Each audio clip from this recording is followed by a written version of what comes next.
Hello students, मैं चंद्र प्रकाश तथा चंद्र प्रकाश English classes के यूट्यूब चैनल में एक बार फिर से आपका स्वागत है। आज का जो मेरा क्लास है वो सी सैट 2026 के इंग्लिश के ऊपर है और आज का ये टॉपिक आपके लिए बहुत ही ज़्यादा इम्पॉर्टेंट होने वाला है, क्योंकि इसमें मैं रीडिंग कम्प्रिहेंशन से संबंधित सारी बातों पे चर्चा करूंगा और अंत में काफ़ी टेक्निक से जो प्रीवियस ईयर के क्वेश्चंस आए हैं उसको समझाने की का अटेम्प्ट करूंगा। तो आप सब लोग जो है वीडियो के अंत तक बने रहिएगा, क्योंकि उसी जगह पे मैं सारी टेक्निक्स दूंगा। शुरू में तो मैं केवल इसके ओवरव्यू, टाइप ऑफ क्वेश्चंस, इन सब बातों पे चर्चा करूंगा, लेकिन अंतिम जो पॉइंट होगा कि कैसे क्वेश्चंस को सॉल्व करें वो बहुत ही ज़्यादा इम्पॉर्टेंट होगा। तो मेरा आप सबसे अनुरोध है कि अंत तक जो है आप उसमें मेरे इस वीडियो में जुड़े रहें, जिससे कि आपको पूरा इसका फ़ायदा मिल सके। तो चलिए हम लोग स्टार्ट करते हैं बिना समय गंवाए हुए। तो सबसे पहले हम लोग ये देखते हैं कि ये जो हमारा सी सैट का रीडिंग कम्प्रिहेंशन सेक्शन जो है वो होता क्या है। एक जनरल ओवरव्यू हम लोग देखते हैं। अब देखिए, जो रीडिंग कम्प्रिहेंशन होता है ना, तो रीडिंग कम्प्रिहेंशन में बेसिकली क्या चेक किया जाता है। सबसे पहली बात कि आप उसको कैसे पढ़ते हैं, दूसरी बात फिर आपको उसको कैसे समझते हैं, और तीसरी बात फिर उससे आप क्या निकालते हैं और उसके आधार पे आप प्रश्नों को कैसे सॉल्व करते हैं। तो इसी को हमने डिवाइड किया है reading plus understanding plus inference, अर्थात पहले पढ़ना, फिर समझना और फिर उसके आधार पे इन्फेरेंस निकाल के प्रश्नों को संभालना, प्रश्नों को बनाना। तो अब ध्यान देखिए, अब यहाँ पे ये समझिए, ये दोनों भाषाओं में होता है, बाइलिंगुअल होता है, ये इंग्लिश में भी होता है और हिंदी में भी होता है। तो अभी का जो ट्रेंड चल रहा है ना, वो इसमें रीडिंग कम्प्रिहेंशन से संबंधित जो प्रश्न दिए जा रहे हैं वो मॉडरेट से टफ की तरफ जा रहे हैं। मतलब कुछ पैसेज आपको मॉडरेट मिलेंगे और कुछ क्वेश्चन जो है आपको टफ मिलेंगे। तो आपको दोनों पे तैयार रहना होगा। लेकिन बहुत से स्टूडेंट जो है हिंदी मीडियम से बनाने का प्रयास करते हैं, हिंदी में जाकर उसको अटेम्प्ट लेते हैं। वहाँ पे सबसे बड़ा प्रॉब्लम ये होता है कि हिंदी के कुछ वर्ड्स जो होते हैं ना, बहुत ही टेक्निकल होते हैं और आप उसको नहीं जानते हैं, तो ये एक समस्या है। अन्यथा आप हिंदी में भी बना सकते हैं। तो मेरा सुझाव तो यही रहेगा कि आप उसे इंग्लिश में ही अटेम्प्ट लें। तो चलिए, ये तो रहा इसका जनरल ओवरव्यू। अब अगली चर्चा हम लोग इस पे करेंगे कि देखिए इसमें कितने क्वेश्चंस आते हैं। आप तो जानते हैं कि सी सैट में टोटल नंबर ऑफ क्वेश्चंस जो है 80 होते हैं, 80 होते हैं, और 80 में रफली जो है 25 से 35 प्रश्न जो है वो जो है आरसी सेक्शन पे आधारित होते हैं। और ये जो 25 से 35 प्रश्न जो होते हैं और सामान्यतः 5 से 8 पैसेज में बटे हुए होते हैं और हर पैसेज में लगभग 3 से 6 प्रश्न दिए रहते हैं। तो ये प्रश्नों का मोटा मोटी बंटवारा होता है, ये प्रश्नों का रफ जो है डिवीजन होता है। ऐसा नहीं है कि इस एकदम ये कॉन्स्टिट्यूशनली रिटन है कि ऐसा ही होगा, बट प्रीवियस ईयर के क्वेश्चंस को जो मैंने एग्जामिन किया है उसके आधार पे मैं आपको ये फिगर दे रहा हूँ।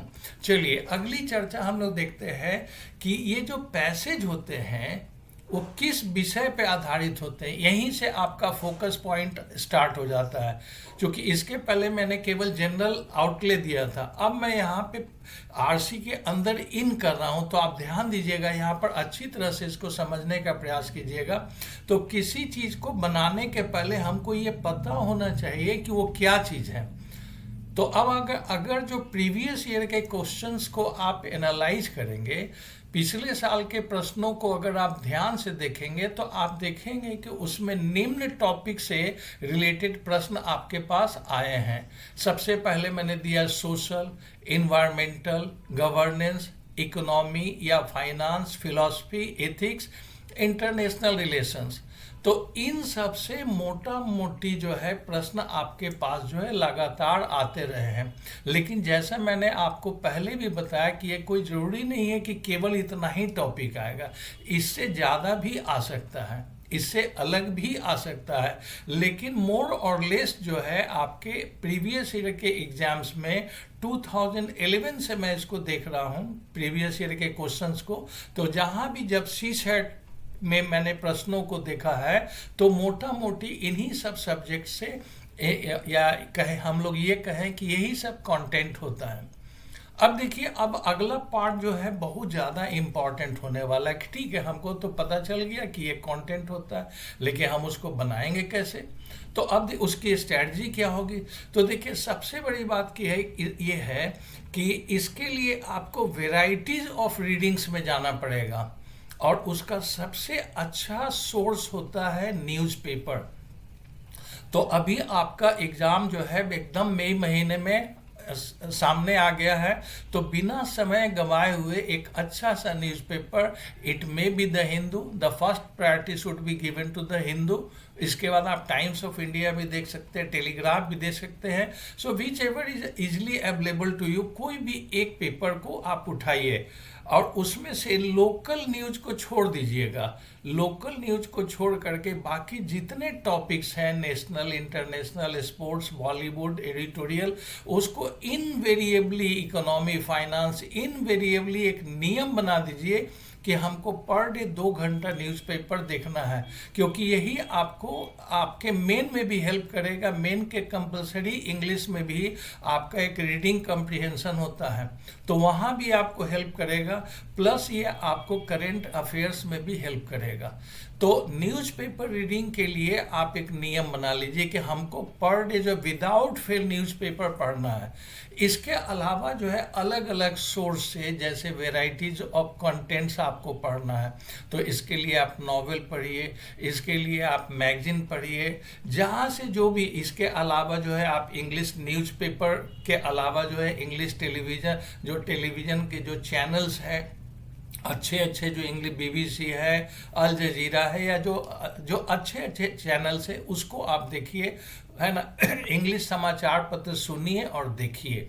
तो इस तरह से मेरा मेन फोकस ये है कि मैं आपको ये बताना चाह रहा हूँ कि आपको वेराइटीज ऑफ कंटेंट्स में जाना होगा। तो ये चूंकि आपने ऊपर में देख लिया कि आपका पैसेज जो रफली जो है ये 8-7 तरह के कंटेंट्स पे आ रहा है, तो इसके लिए तो आपको पढ़ना होगा ना उस तरह का चीज़ का। और एक ब्रेन का एक बेसिक फंडा क्या है कि जो चीज़ आपको आपकी जानकारी में है वो आपको इंटरेस्टिंग लगेगा और आप उसके प्रश्नों को आसानी से सॉल्व कर पाएंगे। मैंने पिछले क्लास में भी बताया था कि अभी इजराइल के बारे में चल रहा है, इजराइल, अमेरिका और जो है दूसरे साइड में ईरान की लड़ाई चल रही है। तो जो भी उसका लेटेस्ट अपडेट है उसके आधार पे अगर आपके पास कोई भी पैसेज आ जाएगा, then that will be easier for you to solve. So this is the main reason why I am telling you कि आप जो है वेराइटीज ऑफ थिंग्स पढ़ने की आदत डालिए। तो चलिए इसके आगे हम लोग देखते हैं। This is the most important section, क्योंकि यहीं पे जो है हम जो है इसके क्वेश्चंस को एनालाइज करेंगे। सबसे पहले एक एक करके हम लोग ये देखेंगे कि हमारे पास कितने तरह के क्वेश्चंस आते हैं और उन प्रश्नों को हम लोग कैसे सॉल्व कर पाएंगे। तो दोनों ही चीज़ों को हम लोग देखेंगे। तो सबसे पहला है टाइप ऑफ क्वेश्चंस। अब देखिए इसमें सबसे पहला पॉइंट हमने दिया है passage based main idea question. अब देखिए इसमें आपसे पूछेगा कि what is the suitable title of the passage, what will be the central idea, what will be the main idea, what will be the crux of the passage. ये सारे प्रश्न जो है आपके प्रीलिम्स में आ चुके हैं सी सेट में, जो मैं आपके सामने रिपीट कर रहा हूँ। तो ध्यान दीजिएगा, ऐसे प्रश्नों को बनाने की जो स्ट्रेटजी होती है वो आपको उसके लिए पूरे पैसेज पे डिपेंड करना होगा। किसी पैराग्राफ से या किसी लाइन से आप उसका आंसर नहीं निकाल सकते हैं। ये इस तरह का जो क्वेश्चन होता है वो पूरे पैसेज को रिफ्लेक्ट करता है। तो इस बात को ध्यान रखिएगा, ऐसा प्रश्न पूरे पैसेज को रिफ्लेक्ट करता है, और अगर आपने किसी भी पॉइंट को छोड़ दिया तो आपका आंसर गलत हो जाएगा। सो this is very very important point to be noted.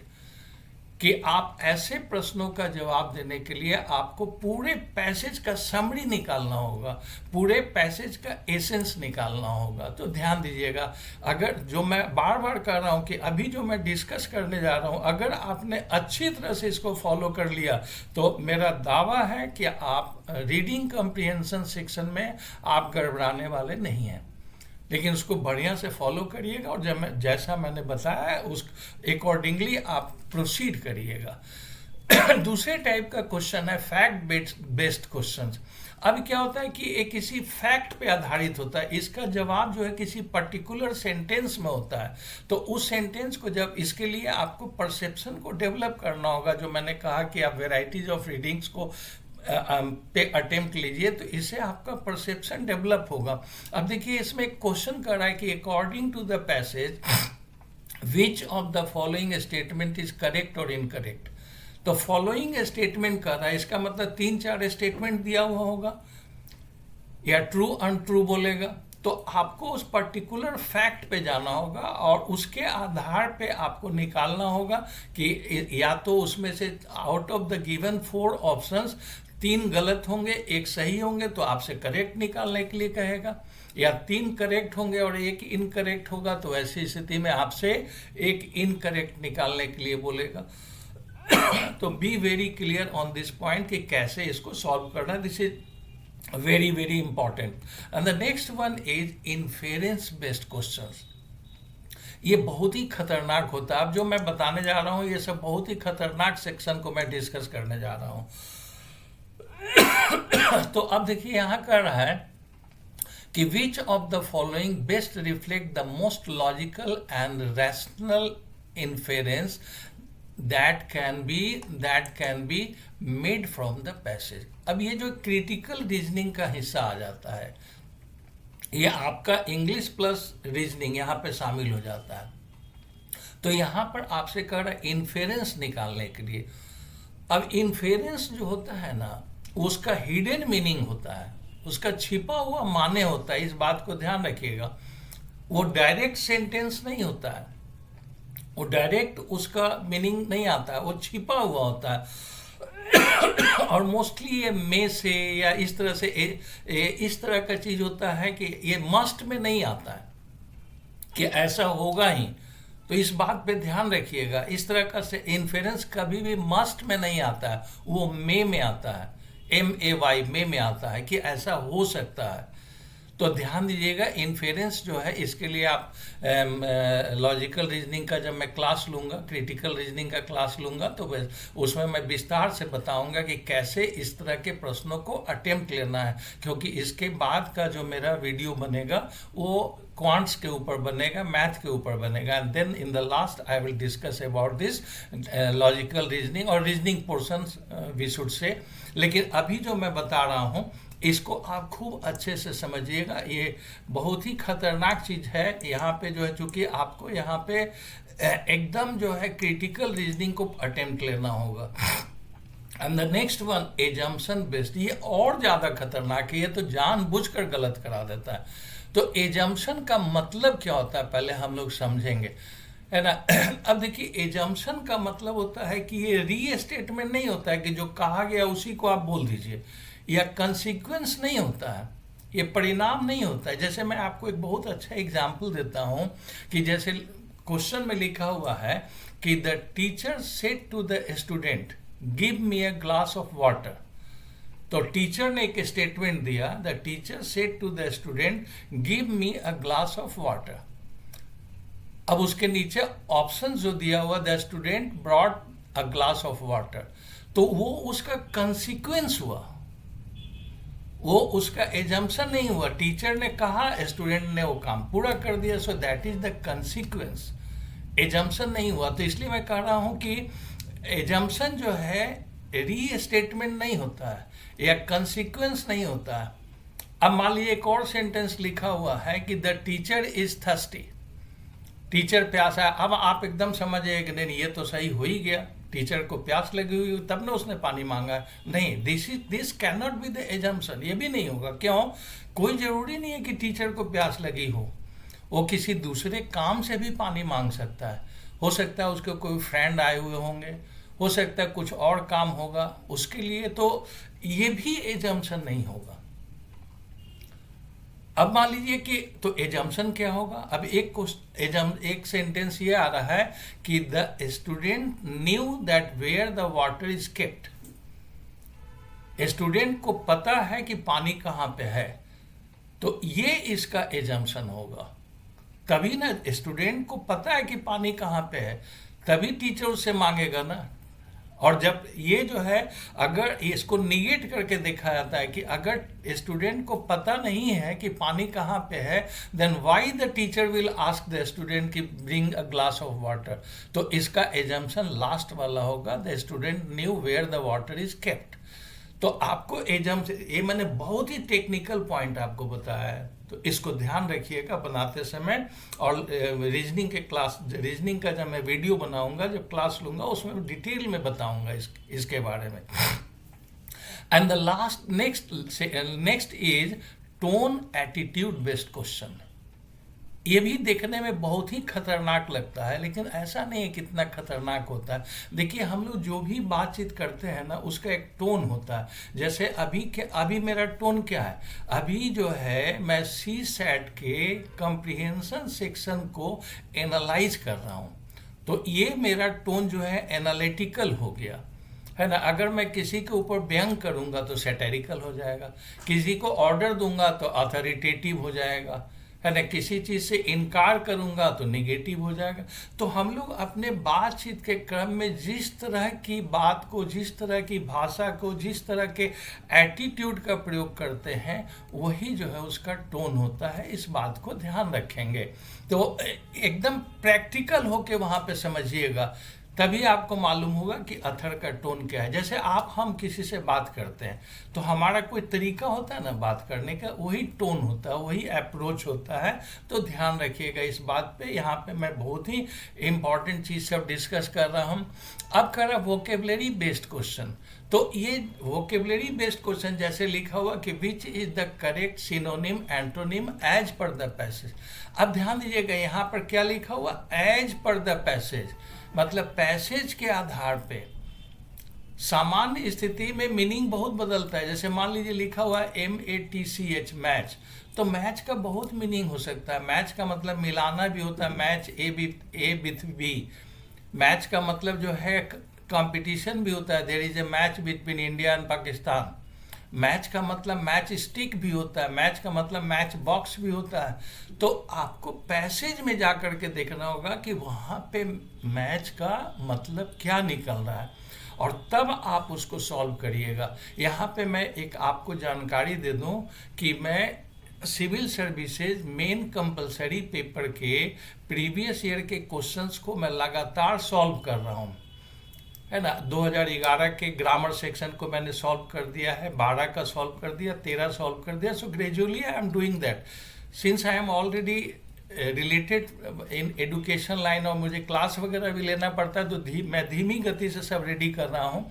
आप डेली में बना नहीं पाता हूँ, टाइम के अभाव के कारण मैं डेली नहीं बना पाता हूँ, लेकिन आप उसको जाके देखिएगा। वहाँ पे अभी मैंने ग्रामर शुरू किया, ग्रामर ख़त्म हो जाएगा तब मैं इसके RC को शुरू करूँगा, रीडिंग कम्प्रिहेंशन शुरू करूँगा, उसका प्रेसी का टेक्निक दूंगा, एसे का टेक्निक दूंगा। तो अगर आपको इसकी ज़रूरत होगी तो आप मेरे चैनल को सब्सक्राइब करके वहाँ पर जा कर के सबको देखिएगा। बहुत ही बारीकी से मैंने उसको समझाया है, and you will enjoy there also. तो चलिए हम लोग यहीं पे आज की बात को समाप्त करते हैं।